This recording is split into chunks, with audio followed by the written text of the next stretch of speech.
Hello everyone, I'm Sachi. What is a recent change in your state of mind?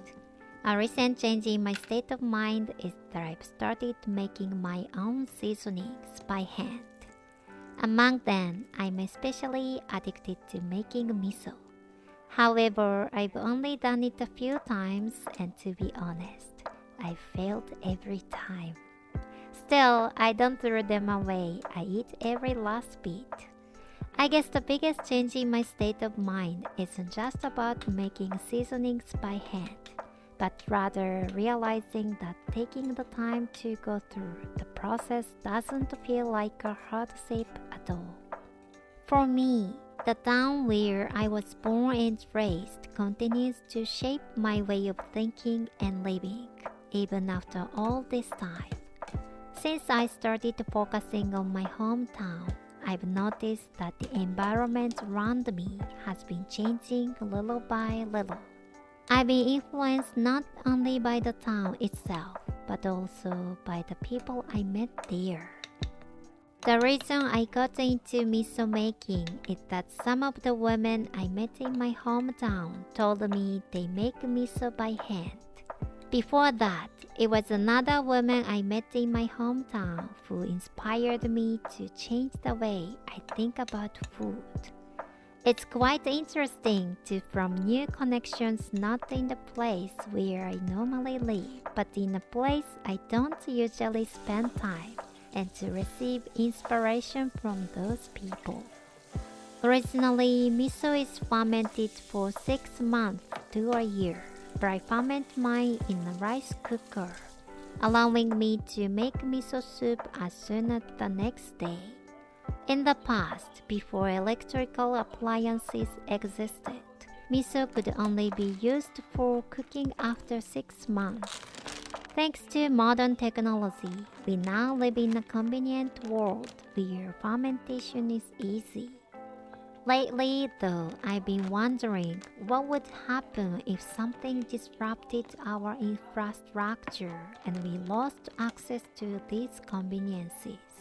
I feel that relying too much on modern technology makes us gradually forget the natural human senses we once relied on. I've always believed that from time to time we should learn how to manage without home appliances. However, trying room temperature fermentation on my own required gathering many ingredients, and it took a bit of courage to take the first step. Just as I was thinking about this, my hometown's tofu shop released a limited edition miso making kit that makes the process much easier. So, of course, I knew I had to give it a try. Talk about perfect timing, don't you think?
Until now, I never thought I could make seasonings by hand.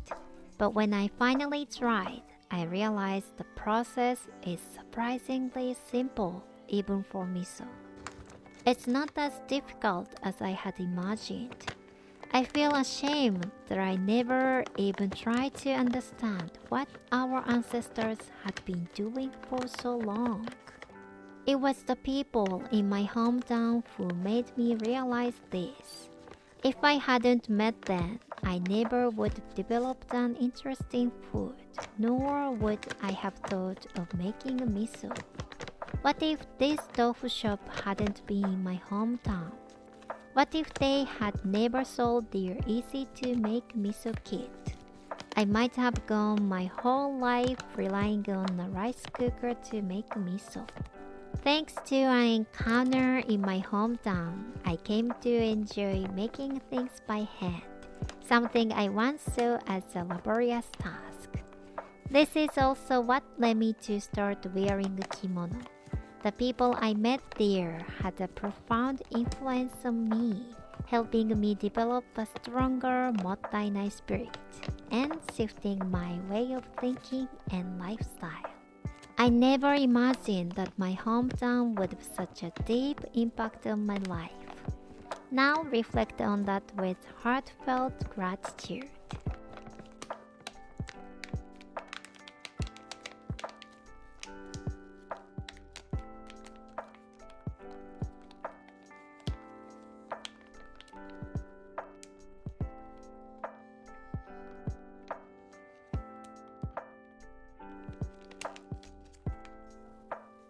Thank you for watching this video. I'll see you next time. I upload videos every Saturday. If you enjoyed this, please consider subscribing. Thank you.